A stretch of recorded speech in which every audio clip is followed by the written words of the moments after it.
तो अर्जुन जी भगवान से पूछते हैं कि कौन है जो ना चाहते हुए बलात् हमसे पाप करवा रहा है। हम चाहते नहीं हैं कि पाप हो, पर प्रभु ये बलात् पाप कौन करवा रहा है। प्रायः सबका ये प्रश्न रहता है जो अर्जुन जी प्रश्न करते हैं, अथ केन प्रयुक्तोयम पापम चरति पुरुषः अनिच्छन्नपि वार्ष्णे बलादिव नियोजितः।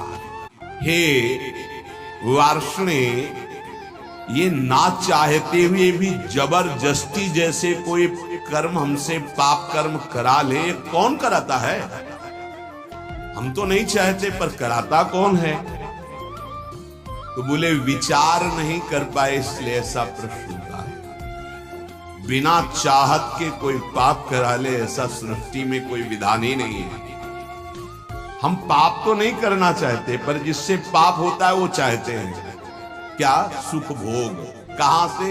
पर स्त्री, पर धन, नाना प्रकार के आचरण जो पाप आचरण हैं उनसे सुख चाहते हैं। पाप नहीं करना चाहते पर हम सुख भोगना चाहते हैं, सुख संग्रह करना चाहते हैं, इसी से पाप होते हैं। श्री भगवान से कह रहे केन प्रयुक्तोयम पापम चरति, किससे प्रेरित होकर पाप करता है। तो बोले संसार में सुख भोगने की चाहत ही पाप कराती है। देख लो इसको, जितनी भी जेल भरी है सुख भोगने की चाहत से, जितने भी नरकगामी होते सुख भोगने की चाहत से। ये सुख भोगने की चाहत, इस शरीर से सुख भोगा मिला तो है नहीं क्योंकि है नहीं है। इस शरीर को भोग लें, इस शरीर को, इस शरीर, इस वस्तु को, इस व्यक्ति को, इस स्थान को भटकता पूरा जीवन पापाचरण करता। मैं नहीं चाहता पाप करना, मानते हैं, लेकिन पाप का मूल जो संसार से सुख भोगने की लालसा, उसी से पाप होता है। भगवान उत्तर दे रहे हैं ये बड़ा भारी दुश्मन है, इसको कोई जल्दी परास्त नहीं कर पाता। ब्रह्मचर्य, गृहस्थ, वानप्रस्थ, सन्यास तभी सार्थक है जब इस दुश्मन को हरा दे, नहीं तो सब मिटिया मेट कर देता है। चाहे वैष्णव हो, चाहे ब्रह्मचारी हो, चाहे गृहस्थ हो, चाहे वानप्रस्थ हो, चाहे सन्यासी हो, एक ताल में सबको ठोक कर परास्त करने की ताकत रखने वाला ये विद्धेन मिह वैरिणम, ये सबसे बड़ा दुश्मन है। क्या? बोले काम, एष क्रोध, एष रजो गुण समुद्भवः। ये रजोगुण से उद्भव प्रकट होता है। क्या? बोले काम, और काम से प्रकट होता है क्रोध, और इन्हीं से सारे पाप होते हैं। रजोगुण कहते हैं राग को, राग ही काम का रूप धारण करता है और द्वेष ही क्रोध का रूप धारण करता है। काम से राग पुष्ट होता है और राग से काम की उत्पत्ति होती है। शरीर का राग, भोगों का राग, रुपये का राग, पद का राग, राग सर्वत्र राग।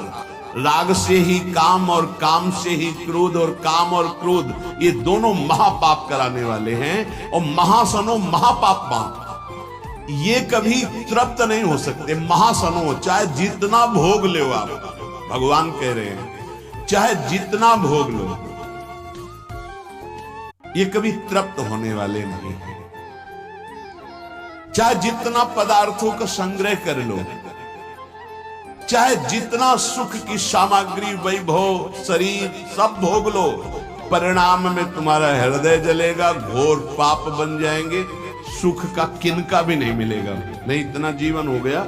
देखो वैसे ही अतृप्ति, वैसे ही अशांति, वैसे ही भोग वासना, कामेश क्रोधेश, उत्पत्ति विनाशशील जड़ पदार्थों के संग्रह की इच्छा और प्रकृति रचित शरीरों के भोगने में सुख की इच्छा, यही काम है, यही काम। ये पाप कर्म का मूल है। महापापमय, महान पापी, महान पाप कराने वाला, महाशनो, कभी तृप्त ना होने वाला, काम के वशीभूत होकर के जब उसमें बाधा पड़ती तो क्रोध के वशीभूत होकर के ये महान पाप बनते हैं। कभी दोनों से अलग अलग, कभी दोनों साथ मिलकर जीव को नष्ट किए हुए, पाप कर्म कराने हुए। 100-200 रुपया की लेन देन में झगड़ा हो गया, मार डाला। थोड़ी इंच 2 इंच जमीन के बंटवारे में मार डाला। क्रोध, कामना, वासना, उत्पत्ति विनाशशील पदार्थों के भोगने से कभी तृप्ति नहीं हो सकती। इसमें बहुत सुंदर वर्णन किया